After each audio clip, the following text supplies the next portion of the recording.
ఎట్టకేలకు షాజహాన్ షేక్ అరెస్టు 10 రోజుల పోలీసు కస్టడీకి సందేశ్ కాలనీలో సంబరాలు. షాజహాన్పై ఇప్పుడు సస్పెన్షన్ వేటేశారట. పోలీసులు అరెస్ట్ చేసిన షాజహాన్ షేక్పై తృణమూల్ కాంగ్రెస్ పార్టీ కఠిన చర్యలు తీసుకున్నది. అతన్ని పార్టీ నుంచి 6 ఏళ్ల పాటు సస్పెండ్ చేసినట్టు ఒబ్రేన్ చెప్పారు. ప్రస్తుతం అతను సందేశ్ కాలనీ అసెంబ్లీ నియోజకవర్గ కన్వీనర్గా, ఉత్తర 24 పరగణ జిల్లాల పరిషత్ సభ్యుడిగా ఉన్నాడు. బెంగాల్ పోలీసులు సురక్షిత కస్టడీలో ఉన్నారని బీజేపీ పేర్కొన్నది. షాజహాన్ లాంటి అసాంఘిక శక్తులు టీఎంసీ ఆస్తులున్న విషయం మరోసారి రుజువైంది.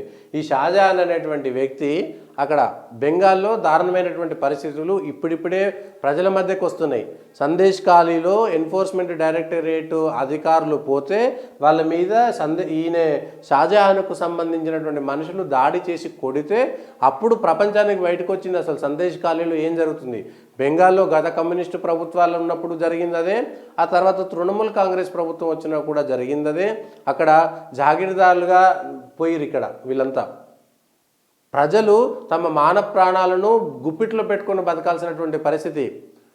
సొంతంగా కష్టం చేసుకున్నటువంటి కూలీ చేసుకున్నటువంటి ప్రజలు కూడా అక్కడ ఉన్నటువంటి తృణమూల్ కాంగ్రెస్ నాయకులకు కప్పం కట్టాల్సినటువంటి పరిస్థితి. డబ్బులు కప్పం కట్టడమే కాదు, మనం అప్పుడెప్పుడో అక్బర్ ఉన్నప్పుడు, ఔరంగజేబు ఉన్నప్పుడు భారతీయ స్త్రీల మీద మాన ప్రాణాలను ఎట్లా చేశారో ఈ షేక్ షాజహాన్ లాంటి వాళ్ళు కూడా అదే పని చేశారు.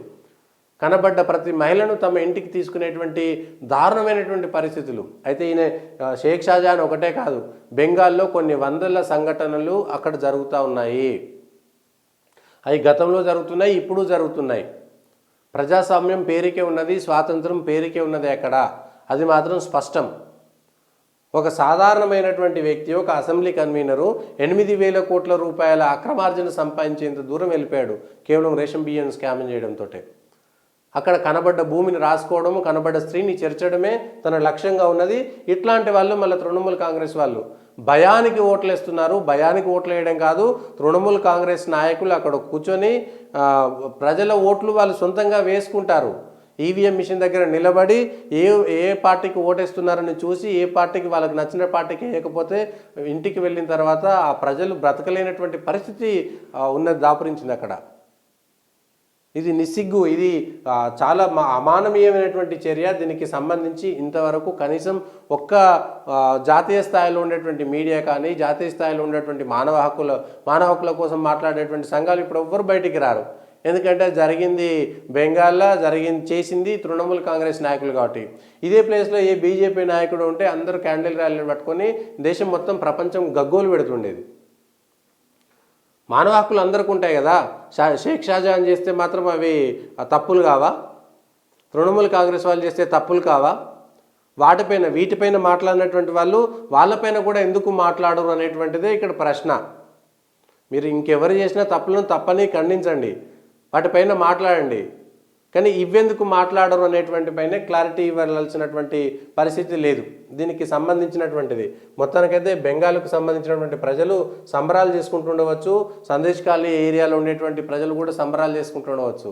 అయితే ఈ అంశము ఇప్పుడిప్పుడు కేంద్ర ప్రభుత్వం వాళ్ళు వచ్చి అక్కడ ఏర్పాటు చేస్తే తప్పనిసరి పరిస్థితుల్లో అక్కడ ప్రజాస్వామ్యం పునరుద్ధరించబడుతుంది అనేటువంటి విషయాన్ని ప్రజలకు అర్థమవుతుంది. వాళ్ళు బయటకు వచ్చి స్వేచ్ఛగా బతికేటువంటి పరిస్థితి. కేంద్ర ప్రభుత్వ దర్యాప్తు సంస్థలు అక్కడికి వెళితే కూడా దాడులు చేసేటువంటి హీనమైనటువంటి సంస్కృతి వచ్చింది. ఈ వ్యక్తిపై 43 కేసులు ఉన్నాయి. మరో 10 ఏళ్ళు ఆయనను మమ్మల్ని బిజీగా ఉంచుతారు, మరే కేసు పరిశీలించే అవకాశం ఉండకపోవచ్చు. షేక్ కేసు విచారణకే పెద్ద లీగల్ టీం పెట్టుకోవాల్సి వస్తుందని వ్యాఖ్యానించారు. ఇంతటి దారుణమైనటువంటి మనం అనుకున్న పోలీస్ అధికారి తెలిపారు, షాజహాన్ షేక్ అరెస్ట్ వార్త తెలియగానే సందేశ్ కాలనీ ప్రజలు సంబరాలు చేసుకున్నారు, మిఠాయిలు పంచుకున్నారంట. సందేశ్ కాలనీకి 30 కిలోమీటర్ల దూరంలో ఉండే మినాకా ప్రాంతంలో ఇంట్లో ఉన్న షేక్ను అదుపులోకి తీసుకున్నట్లు డీజీపీ సుప్రమిత్ సర్కార్ తెలిపారట. ఆయన ఎక్కడున్నాడో అందరికీ తెలుసు, పోలీసులే ఆయనకు రక్షణ ఇచ్చారనేటువంటిది ఖచ్చితమైనటువంటి ఆరోపణ. 55 రోజులుగా అక్కడ ఉన్నటువంటి ప్రజలు షేక్ షాజహాన్ అరెస్ట్ చేయాలని చెప్తుంటే ఇప్పటిదాకా అక్కడ ఉన్నటువంటిది.